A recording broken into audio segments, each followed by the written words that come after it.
बारिश में तीन बहू के भुट्टो के पकौड़े। जहाँ तीनों जुगाड़ू बहुएं मीनाक्षी, आशा, सरिता सुबह सुबह रसोड़े में रोटी पानी बनाने में जुटी थीं। अरे तुम दोनों क्या कर रही हो? जरा जल्दी जल्दी हाथ चलाओ। मैंने कितनी देर पहले ही चूल्हे पर दाल चढ़ा रखी है। दाल पूरी तरह खौल गई है, रात की बासी दाल है। ज्यादा पकेगी तो दाल और पानी दोनों अलग हो जाएंगे। तभी आशा चकले बेलन पर लोई बेलते हुए मीनाक्षी पर कुरकुराते हुए कहती है, जेठानी जी, इस मीनाक्षी ने आटे को ठीक से मड़ा ही नहीं है। इतना कड़ा आटा है कि लोई चकले पर बेलने में भी नहीं बन रही। दाल ढोकली बनाना तो दूर की बात है। आशा भाभी, जब आपको मेरा गुथा हुआ आटा पसंद नहीं पड़ता तो मुझसे क्यों गुथवाती हो? और कम से कम मैं आपकी तरह थोड़ी हूँ जो इतना महंगा चलानी आटा मक्के के आटे जितना गीला सान दूं। हाँ, मैं तो खाना बनाने में बिल्कुल कच्ची हूँ और तुम तो हलवाई के खानदान से लग रही हो, इसीलिए बिल्कुल शादी में पूरी बनाने लायक आटा लगाया है। जेठानी जी, आप तो बस झगड़ा करने में आगे हो। हाँ, तुम तो यही कहोगी, मिर्ची जो लग गई। दोनों बहू के बीच में रसोई में से झगड़ा की आवाज आती देखकर रेवती गुस्से में भड़क पड़ती है। हे भगवान जी, इन तीनों लड़ाकू लुगाइयों का धंधा इतना खराब है कि किसी भी दिन बिना झगड़ा फसाद के रसोई में इनकी रोटी नहीं पकती। मीनाक्षी, सरिता, आशा बहू, आज भी रोटी पकाने में बीरबल की खिचड़ी बनाने जितना टाइम मत खपा देना। तुम्हारे पतियों को खेत पर जाने के लिए देरी हो रही है। रेवती, तीनों को खेत पर जाने दो, रोको मत, वरना इतने महीने खेत में की गई बनिहारी खराब हो जाएगी। तीनों के पैसे भी रुके पड़े हैं। एक हफ्ते में भुट्टे की फसल की कटाई होनी बाकी है, तब इनके पैसे भी मिलने हैं। मकान की मरम्मत का काम इसीलिए रुकवा रखा है। पैसे आएंगे तो घर में मिस्त्री भी लगवाना है, क्योंकि मकान की दीवार छत एकदम पतली चादर हो गई है। इस बार बरसात का आंधी पानी नहीं झेल पाएगी। घर परिवार की खराब हालातों और पुराने जड़ का मकान देखकर मनोज, राकेश, संतोष तीनों भयंकर बारिश के मौसम में भी भुट्टों के खेत में आते हैं, जहां जमींदार जगन लाल गुस्सा करता है। अरे हरामखोर, कहाँ मर गए थे तुम तीनों? हैं? तुम तीनों दो तड़के सवेरे ही खेत पर आने वाले थे। तुम्हारी जुबान की तो कोई वैल्यू नहीं है। पूरे 1 एकड़ के खेत का खरपतवार नोचना है। मौसम भी इतना खराब हो रखा है। जमींदार जी, आप चिंता मत कीजिए, हम तीनों भाई पूरे खेत के खरपतवार निकाल देंगे। अरे तू तो चुप कर संतोष, ज्यादा मुझको मक्खन लगाकर मत दिखा। देखा है मैंने तुझे काम करते हुए, एकदम ढीला काम करता है। तुम तीनों भाई ने मेरे खेत में भुट्टों की बुआई भी इतनी लेट की है कि कटाई के करने के मौसम में फसल फूटी है। बाकी सारे खेत वाले फसल तोड़ रहे हैं। सोचा था सबसे पहले भुट्टे उपजा कर अनाज बाजार में बेचकर अच्छे दाम में बेचूंगा, मगर मुझे क्या पता था कि तुम तीनों भाई की अपना खेत बटाईदार देकर अपने पैर पर कुल्हाड़ी मार रहा हूं मैं। जमींदार जी, भले हमने भुट्टों की फसल देर से उगाई है, मगर कितने दानेदार मक्के उगाए हैं, ये भी तो देखिए। हाँ, तो कोई फ्री फोकट में भुट्टे नहीं उगाए। तुमने फसल कटाई के बाद पैसे लोगे, मगर एक बात कान खोलकर सुन लो, अगर समय से भुट्टों की खेती पूरी नहीं हुई तो एक दमड़ी नहीं दूंगा। जमींदार तीनों भाइयों को खूब खरी खोटी सुनाकर अपना भड़ास निकालता है।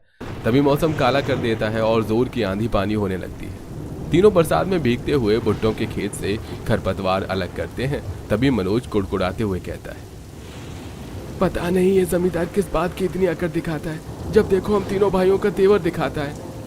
हमने इतने महीने बरसात में भीगकर इस भुट्टे की फसल में समय लगाया है, पूरे जमीन की जुताई रुपाई पानी पटाया है, और अब जब फसल काटाई के थोड़े समय रह गए हैं तो ये जमींदार मखरपन दिखा रहा है। कहीं आखिर में ये हमारे इतने महीने की दिहाड़ी न मार ले।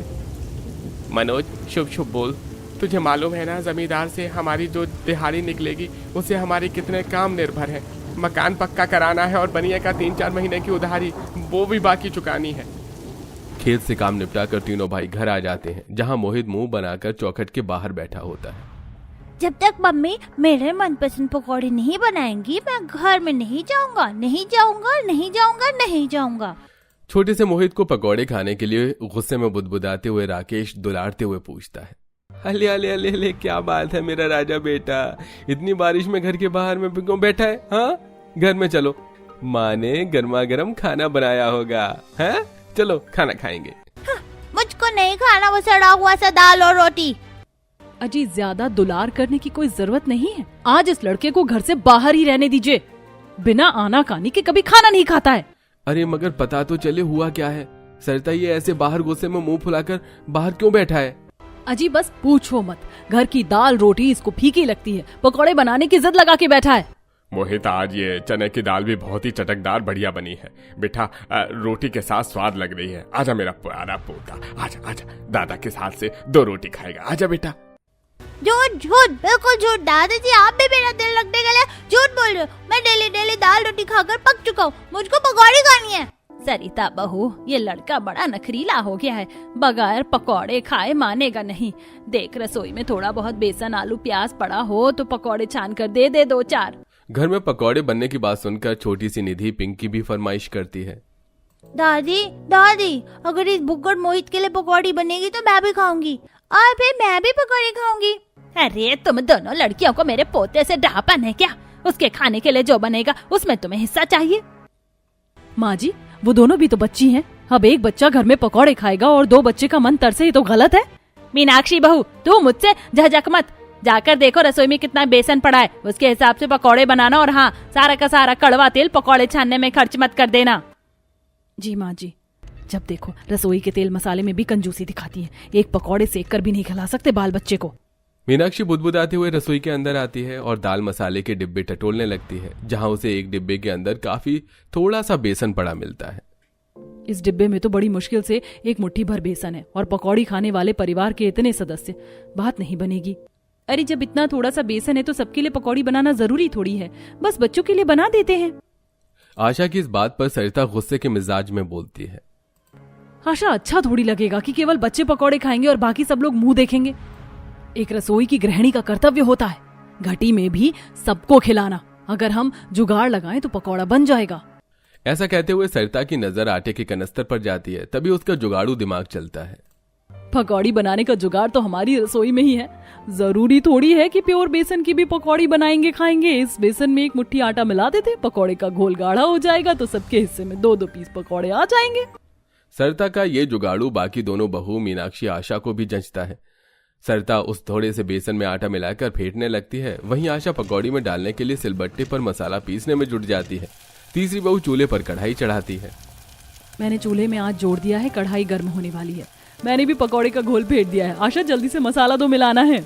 बस मसाला भी पिस गया है जेठानी जी, ये लीजिए। जहाँ एक तरफ बाहर तेज की बरसात पड़ रही थी और ठंडी ठंडी हवा चल रही थी, वहीं तीनों जुगाड़ू बहू अपनी कच्ची रसोई में पकौड़े तलकर सबको परोस कर देती हैं।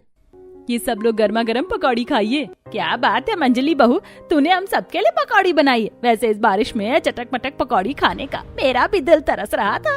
वैसे ये पकौड़े देखने में तो बड़े ही करारे से लग रहे हैं। खाकर देखते हैं। सभी ने जैसे ही पकौड़े का स्वाद चखा तो वो सभी ने पकौड़े नापसंद कर दिए। तभी रेवती आशा पर राशन पानी लेकर चढ़ जाती है। बहू, ये तुम तीनों ने किस चीज के पकौड़े बनाए? एकदम लस लस से लग रहे हैं, जैसे आटे के पकौड़े बना डाले हों। रेवती के ऐसा बोलते ही आशा बस असहज सी खड़ी रह जाती है।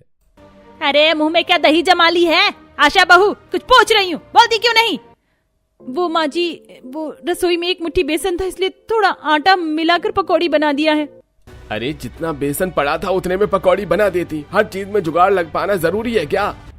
जुगाड़ दिमाग लगाकर तो सब कुछ गुड़ गोबर कर दिया। तेल बेसन लकड़ी सब चीज सामान की बर्बादी कर दी। ले जाइए आटे के पकौड़े, और खबरदार जो एक भी फेंका तुम तीनों खाकर सधाना इसे। जी माँ जी। आशा पकौड़े से भरी प्लेट लेकर गुस्से में रसोई में आती है और धड़ाम से पटक देती है। बड़ी जेठानी जी, चूल्हा बुझा दीजिए, किसी को पकौड़ा नहीं खाना है। अरे मगर आशा, किसी ने पकौड़े नहीं खाए?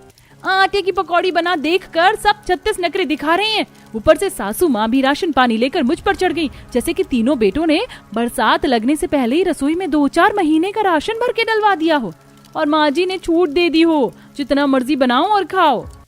जेठानी जी शांत हो जाइए, गुस्सा मत करो। गुस्सा नहीं करूँ तो और क्या करूँ मीनाक्षी? जब से हमारे पति ने जमींदार के खेत में काम करना शुरू किया, माँ जी हम बहू से एक टाइम भी राशन की खर्ची में 2 टाइम बनवाती है। हमारी पड़ोसी डेली दूध वाली चाय पकौड़े से नाश्ता पानी करते और हमको हाथ खींच कर चलाना पड़ता है। अगर हम तीनों बहू भी कमा रहे होते तो खुले तौर से रसोई चला पाते अपनी आमदनी से। ऐसे ही तीनों बहू ने एक दूसरे से अपना दिल का बोझ बांटकर हल्का कर लिया। देखते ही देखते एक हफ्ता भी यूं ही गुजर जाता है। तीनों भुट्टे फसल तोड़ाई के लिए जाते हैं, जहां जगनलाल पकौड़े खा रहा था।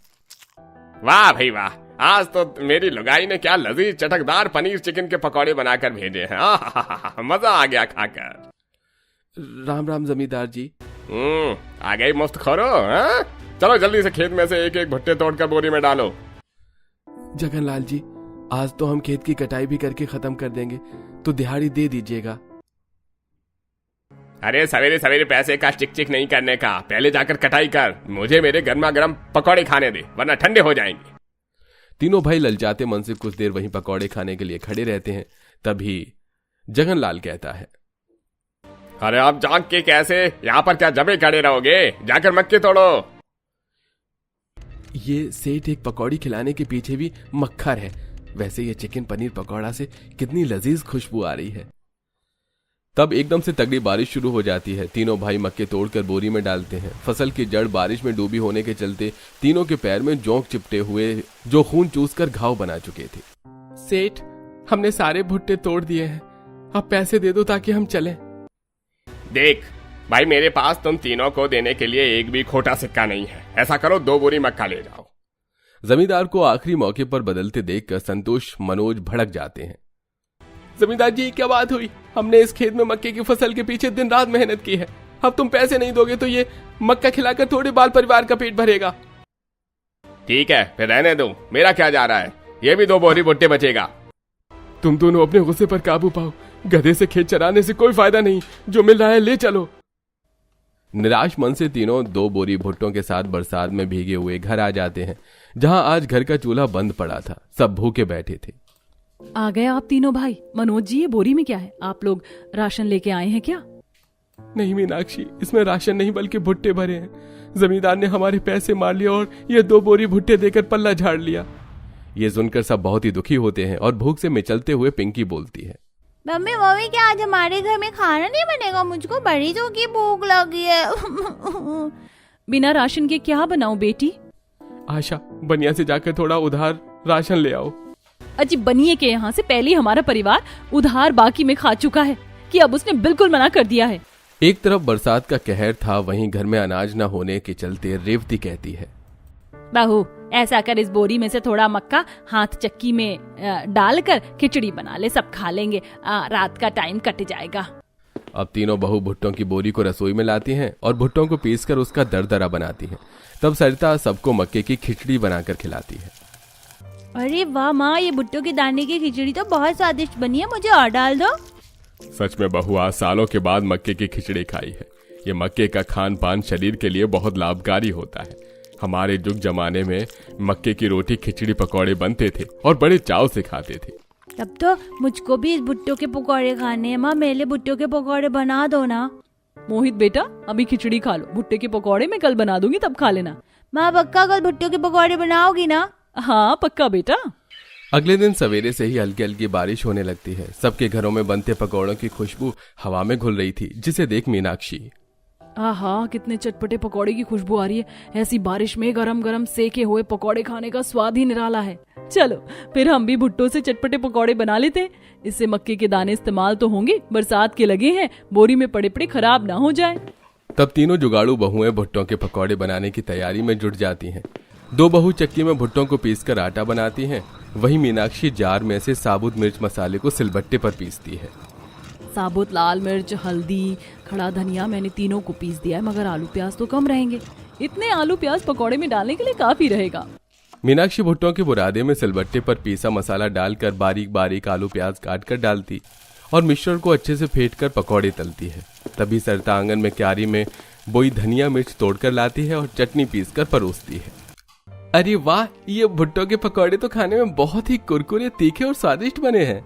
सच में बहुओं, तुम तीनों ने इस भुट्टो से कितने चटपटे तीखे पकौड़े बनाए हैं, बिल्कुल हलवाई के जैसे। नमक मिर्च मसाले स्वाद अनुसार रखा है।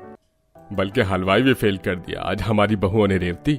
सब लोग तीनों बहुओं के बनाए भुट्टों के पकौड़े चटनी से डुबोकर चाव से खाते हैं। तभी राकेश कहता है, वाकई तुम तीनों ने भुट्टों के पकौड़े दमदार बनाए हैं। अगर इसे ठेले पर रख के बेचेंगे ना तो 20 के 5 पकौड़े लोग शौक से खरीद के खाएंगे। घर की खर्ची बड़े आराम से निकल जाएंगी। बरसात में तो वैसे भी खाने पीने की चीज की बड़ी बिक्री होती है, खास करके पकौड़े। अगर ऐसा है तो आप तीनों भाई ठेला खोल लीजिए, घर से भुट्टो के पकौड़े हम आपको बना के दे देंगे। आप तीनों बाजार में बेचना, घर पर बेरोजगार बैठने से अच्छा 4 पैसे आएंगे।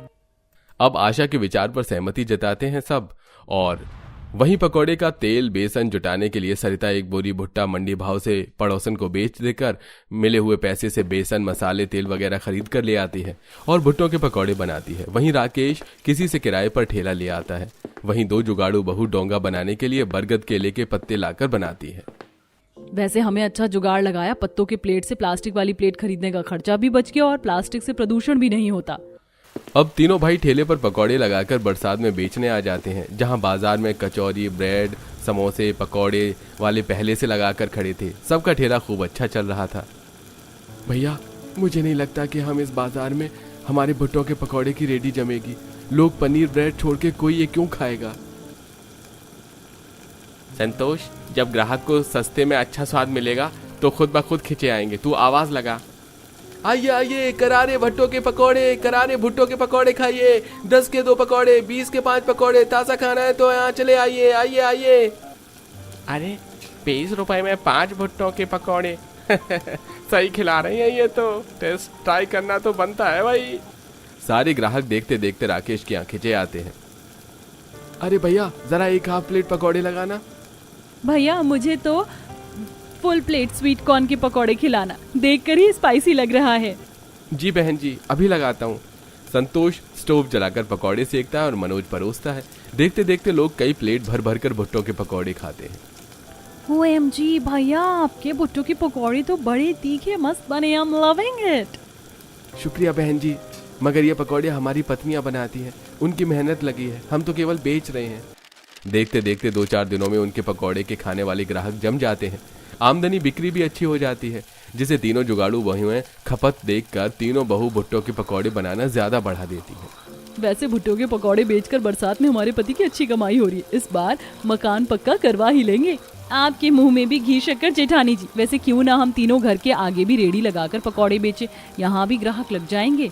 तुमने तो मेरे मुंह की बात छीन ली। मालूम है, कल 2 लोग पकौड़े खरीदने के लिए आए थे। अगर घर में थोड़े पकौड़े रखे होते तो घर बैठे बैठे 2-4 पैसे की आमदनी हो जाती। अब तीनों जुगाड़ू बहू बरसात में जंगल जाती हैं और वहां से कुछ लकड़ी काट कर लाती हैं, जिसे देखकर रेवती पूछती है। अरे बहू, तुम तीनों इतने आंधी पानी में जंगल किस लिए गई थी और ये भीगी लकड़ी किस लिए लेकर आई हो? इससे आंच भी नहीं जुड़ेगा। माँ जी, ये लकड़ी हम ईंधन के लिए नहीं बल्कि तख्त बनाने के लिए लाए हैं। हम घर के आगे भुट्टो के पकौड़े बनाकर बेचेंगी। पर बहू, पड़ोसी क्या बोलेंगे? तुम पकौड़े बेचोगी? माँ जी, जब हम पर बुरा वक्त पड़ा था तो पड़ोसियों ने खाने को नहीं दिया था। मेहनत से कमाने में कोई बुराई नहीं। मीनाक्षी की सहज बातें रेवती को सही लगती हैं। अब तीनों मजबूत तख्त बनकर मकान के आगे गरम भुट्टों के पकौड़ा चटनी बेचने लगती हैं। आइए आइए, मौसम की बारिश में चटपटे भुट्टे के करारे पकौड़े खाइए तीखी चटनी के साथ। इतने में चटोरी पड़ोसन शशिकला निकल कर आती है और जीभ चटपटाते हुए कहती है, और ये क्या बात है? इस भुट्टे के पकौड़े की खुशबू तो बड़ी सौंधी आ रही है। एक प्लेट लगा दे। ये लीजिए काकी, 1 प्लेट पकौड़े 20 के हुए। तभी पड़ोसन पार्वती भी खाने पकौड़े आ जाती है। अरे रेवती की बहू, जरा मुझको भी तो ये भुट्टो के पकौड़े चखा देखूं तो जरा स्वाद कैसा है। और ये पार्वती, ये भुट्टे के पकौड़े धनिया मिर्ची की तीखी चटनी में डुबोकर खाने में मस्त लग रही है। आलू प्याज पनीर के पकौड़े छोड़कर मेरे मुंह तो ये पकौड़े चढ़ गया। दोनों पड़ोसने स्वाद में कई प्लेट पकौड़े खा जाती हैं। वहीं बाजार में उनके पति भी पकौड़े बेचकर खूब बिक्री कर रहे थे। 1-2 महीने की आमदनी से वो अपने कच्चे मकान को पक्का करवा लेते हैं। वहीं तीनों जुगाड़ू बहुएं बरसात में भुट्टों के पकौड़े बनाकर बेचना जारी रखती हैं।